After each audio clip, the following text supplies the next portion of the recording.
Bienvenidos a otro asfixiante capítulo de mi pequeño canal. Unas veces taller, otras no se sabe el qué, pero siempre en la medida en que pueden permitírselo la agudeza de los sentidos de los que dispongáis.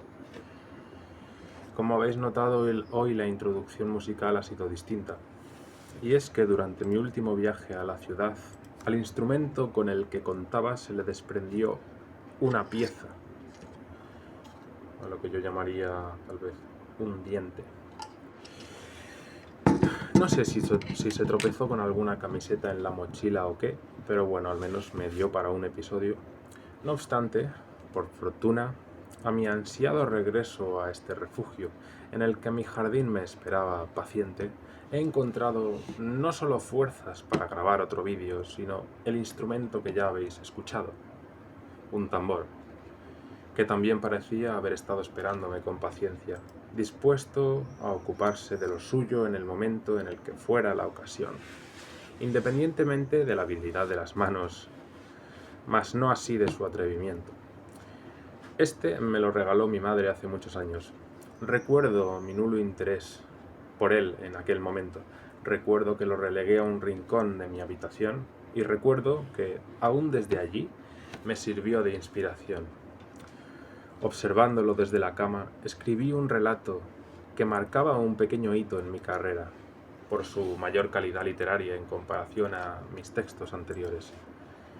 El argumento principal era sencillo: un tambor antiguo, abandonado durante muchos años, unos descubridores osados, unos golpes de celebración, y del interior brotaban innumerables arañas. Bueno, para quien no sepa cómo es un tambor, pues aquí tiene la piel y aquí abajo tiene un agujero oscuro y tenebroso que es el que brotarían las arañas al darle los golpecitos.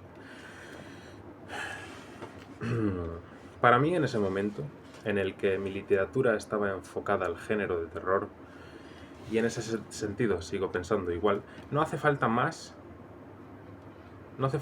en un cuento para aterrorizar a un lector adecuado.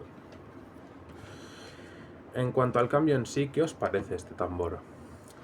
Podría ser el instrumento ideal para ambientar las introducciones musicales a partir de ahora, o debería ir cambiando de instrumento en cada episodio, si es que encuentro más. Yo solo espero que no sufra ningún percance y dure lo más posible, o hasta donde tenga a bien durar. Bueno, como ya sabéis, me ha costado encontrar fuerzas para ponerme la máscara hoy, porque con este calor, de hecho, todavía temo que cuando me la saque se me haya quedado enredada en la ya descontrolada barba y tenga ya aquí un problema digno de hacer venir hasta mi montañoso refugio al mismísimo don Eduardo Manos Tijeras. Sí, sería una buena premisa para argumentar el regreso de este memorable personaje, en el caso de que Tim Burton, que es quien básicamente me imagino que posee los derechos de explotación del film, no se haya distanciado demasiado de Johnny Depp, Winona Ryder en ETC. Bueno, que me pongo en modo creativo y me voy por los ramonales como una ardilla en el siglo de oro español. Bueno, a todo esto tengo que confesaros que he hecho trampas. Es decir, ¿os acordáis de la premisa de la propuesta anterior? Pues yo le he dado la vuelta. No he querido centrarme en aquellas palabras que nos dieron, pena, angustia, dolor, sino que me he buscado palabras más positivas. Os daré una pista, son palabras antónimas de las otras. En efecto, se tratan de alegría, regocijo y placer. Porque bueno, este es mi canal, es mi tiempo, mi energía y esta regla consideré que debía romperla.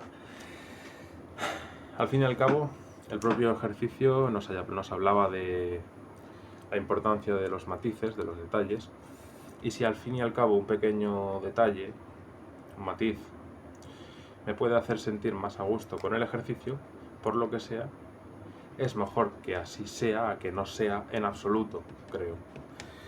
Porque de otra forma seguramente hubiera dicho, pues paso. angustia me iba a deprimir pensando en esas 3 palabras seguramente y no iba a llegar a puerto. Bueno, escojáis vosotros las palabras que escojáis, espero que, o sea, estará bien, porque cada uno de vosotros debe encontrar al final el sitio en el que depositar su voluntad. Otra cosa más. Estas palabras, la verdad es que ni siquiera he necesitado cerrar los ojos apenas, ¿no? Para empezar a ver una especie de argumento en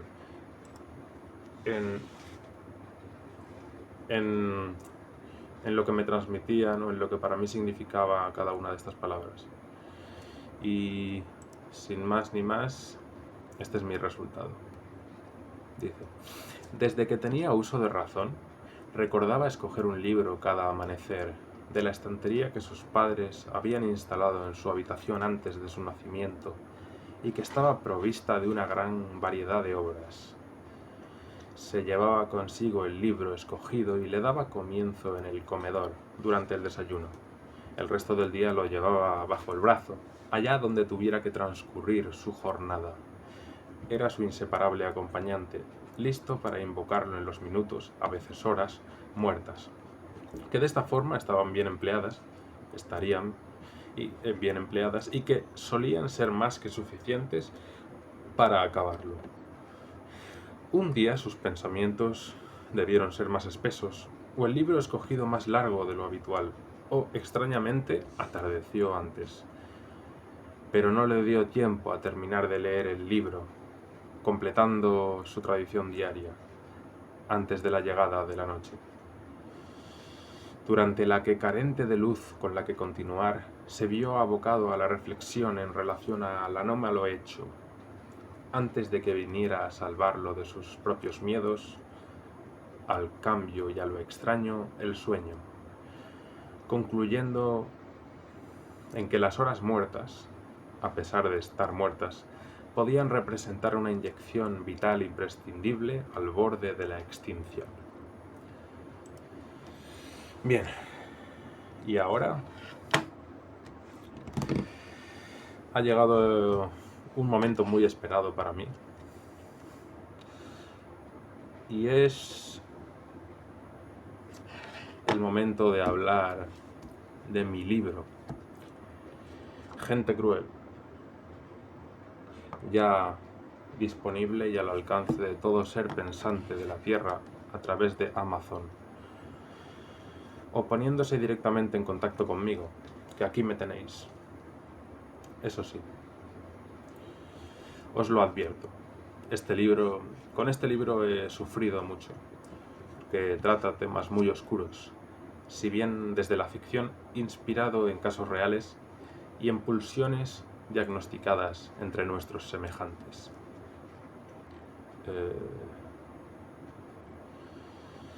Bueno, aquí tenéis el libro. Es cortito, de hecho, ni siquiera había posibilidad, por lo pequeñito que es el lomo, de poner el nombre, por desgracia. Y aquí tenéis, si queréis podéis hacer una captura, pausa captura, leerlo después con un espejo, ya sabéis, ¿no? Movidas científicas. Y bueno, decir algo más, que mi segundo libro autopublicado, viene con prólogo del mismísimo Cristian Parra Duhalde, del cual voy a citar algunos fragmentos de su prólogo, antes de leer un fragmento de mi propio relato. Tengo aquí apuntados los fragmentos. Dice: escribe Cristian Parra Duhalde: en este libro la escoria no es desechada, sino más bien es la orla de los acontecimientos. Entonces, un momento, ¿acaba de llamar a mi libro escoria? No creo. Bueno, voy a llamarlo, por si acaso, para aclarar el asunto, que no me puedo quedar con la duda. Luego continúo leyendo. A no ser que siga diciendo cosas malas de mi libro, porque si no, mejor me arranco de todas las ediciones, de todas las copias que he hecho de mi libro, arranco el prólogo y ya está, porque no puede ser esto que me esté llamando aquí mi supuesto amigo Escoria, ¿no?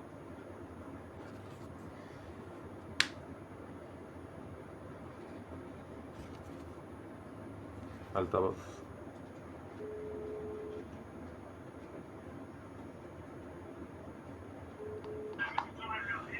Hola, Cristian. Estás en altavoz. ¿Qué tal? No sé si en altavoz, pero te escucho. Sí, no, te decía que ¿qué tal? Que estaba yo aquí haciendo promoción de mi libro y estaba leyendo un fragmento de tu prólogo y he leído algo raro que ponía... Dice, en este libro la escoria no es desechada, sino que más bien es la orla de los acontecimientos. ¿Estás diciendo que mi libro es una escoria? Estoy diciendo lo que estoy diciendo. Es decir, Vale. no estoy diciendo que tu libro sea una escoria. Perdón, ¿me podrías repetir lo que escribí? Es que Escribiste... yo nunca leo lo que escribo. Escribiste, en este libro la escoria no es desechada, sino más bien es la orla de los acontecimientos. Bien, entendemos lo que es orla, que es una palabra que supongo mucha gente no está en su vocabulario. ¿Una orla es como un adorno? Exacto. Entonces, imagínate que la escoria es un adorno. Uno diría, pero hombre, ambas cosas son contradictorias. Claro, lo primero que nada que pensaría, claro, como una escoria puede ser una orla. Cuando una orla debe ser lo contrario de una escoria. Vamos a ver. Creo que lo pillo, sí. El todo de todo, me refiero, en su esencia debe ser depurado para llegar a su esencia. Por ejemplo, el oro. Para llegar al oro hay que quitarle muchísimos minerales Para purificar. Para llegar al oro puro. Muchos de esos materiales son cobre, antimonio, bronce, el bronce es una aleación, etc. Entonces a eso se le llama escoria. Porque lo que nos interesa es el oro puro. Es escoria, es decir, es un resto, una sobra, algo que no es considerado porque todo el mundo quiere hacer brillar el oro, que podrían ser las buenas intenciones, el buen corazón, las convenciones, lo que calificamos estúpidamente como lo bueno y lo malo. Y hay un error en considerar que, por ejemplo, el ser humano o es bueno o es malo. No, el ser humano es bueno y es malo a la vez. Depende de las circunstancias. Entonces el ser humano es... El oro puro no puede existir sin la escoria. Sin la escoria pura, o bueno... No, la escoria no es pura. La escoria es lo que sobra después de encontrar el oro. Pero, ¿y el oro tampoco es... ¿El oro es puro? El oro es puro porque ha sido separado de la escoria. El oro puedes llegar a encontrar oro puro. Ajá. ¿De acuerdo? Sí. Como puedes llegar a encontrar una persona que es buena. Pero es buena porque no han existido las circunstancias para que sea mala. Entonces, cuando yo digo que en tu libro tú ocupas la escoria como una orla, es porque está en el título de tu libro, ¿no? Si mal no recuerdo, tu libro se llama... ¿cómo se llama? Gente fea, ¿no? ¿Cómo? Gente cruel. Gente cruel, sí. Cruel. Gente cruel. Esa crueldad podría identificar la orla. La orla. Pero la orla, el adjetivo, sí. porque cruel es un adjetivo y tener una orla también es un adjetivo. Pero estás hablando de gente que se sale de las convenciones y que podría ser tratada como gente maligna, difusa, ambigua, extraña, sospechosa, y tú escribes poniendo ese aspecto como un acto distintivo. Por eso que en el caso de tu libro, Gente Cruel, la escoria es una orla, porque es una contradicción. Y en tu libro lo que se expresan son las contradicciones del alma humana. Claro, bueno. Eso es mi opinión. Vale, pues nada, muchas gracias por aclararlo y ya me ha quedado claro. Y gracias por cogerme la llamada y por escribir el prólogo y por todo eso. Y voy a continuar. Acabas de decirme que nada me queda claro. No, he dicho que ya me ha quedado claro. Bueno, no ya, importa, bueno. chaval. He dicho... Aún te queda tiempo para que te quede más claro, y cuando te quede claro del todo, nada, coma. Te arrepentirás. Nada, coma, me queda claro. ¿Me arrepentiré de qué? De haber escrito el libro. Nada, tío, una gentileza contestar a tu llamada. Espero que le sirva a tus lectores. Vale, gracias, Cristian. Venga, un saludo, un abrazo. Hasta luego.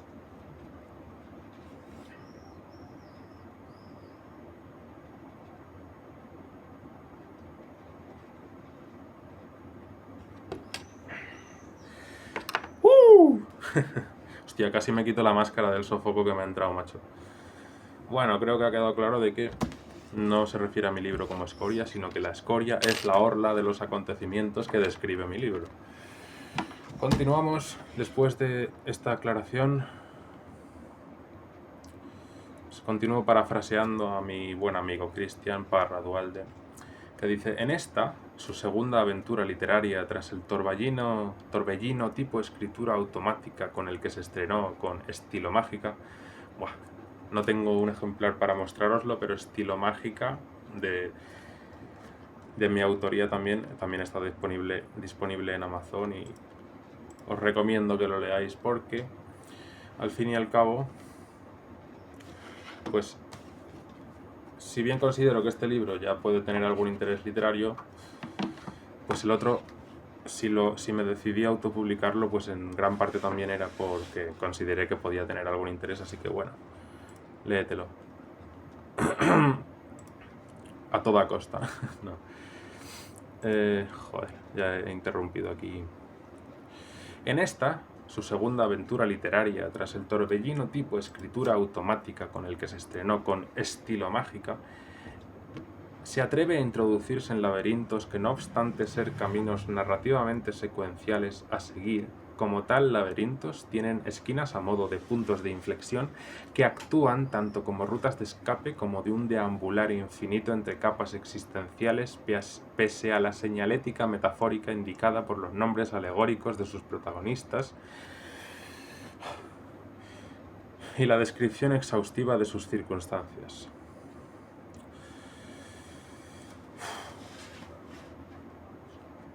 Ni yo sabía que mi libro hacía todo eso, pero... ¿qué coño? Yo pensaba que haría muchas más cosas. Nah. Dice: de ese modo, Gente Cruel se aproxima a un ejercicio de juicio de esquicio cuyos saltos podrían identificar el viaje de ida y vuelta de un lector acérrimo que o busca amarres o se embriaga con la deriva. El contraste entre el minucioso registro de un camino incierto y la determinación de una aventura que augura siempre una meta y los constantes giros que ponen todo en duda, resultan en una crítica social plasmada cual espejo deformado que reconstruye la idea de la coherencia explícita cual brújula única y válida y resalta la vigencia de los contenidos enclaustrados en el subconsciente por la convención. Y ello, dada la mediocridad actual y la juventud del autor, yo, más que un prodigio, es un obsequio y una promesa. Eso es. No he entendido la mitad, pero me gusta. Bueno, ahora os voy a leer un párrafo de mi propio libro, escogido por mí, y dice así: mal apareció de la nada, pues nunca llegó a desaparecer del todo.